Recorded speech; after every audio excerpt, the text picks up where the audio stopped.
Er lebte im Wald und träumte von Waffen. Man fasste ihn bald, man wollte ihn bestrafen. Sein Verhängnis Abnormität.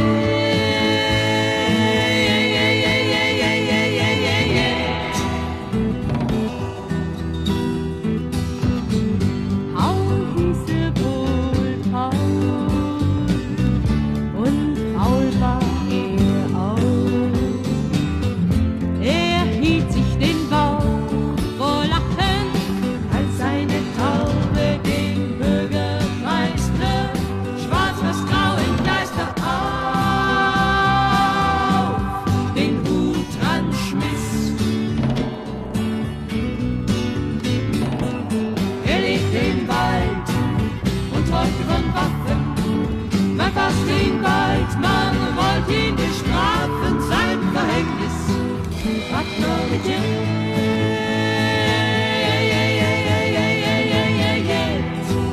2 Jahre Gefängnis.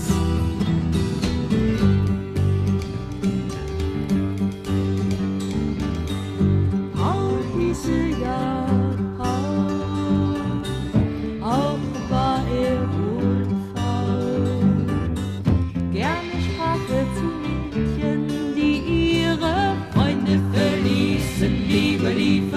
über leere Wiesen, als so ein Mädchen anzurühren.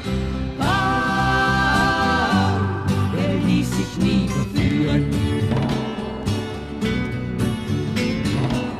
Er lebte im Wald und träumte von Waffen. Man fasste ihn bald, man wollte ihn bestrafen. Sein Verhängnis Abnormität.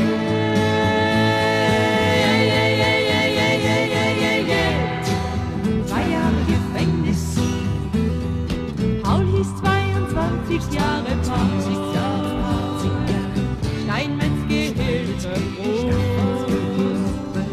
einer der Fleckbüchsen schoss, der ihm Steinbruchbüchsen zähmte und meistens eine unverschämte Lust verspürte sich vor, der Welt zu verstecken. Er lebte im Wald und träumt von Waffen, man fasst ihn bald, man wollte ihn bestrafen, sein Verhängnis Abnormität.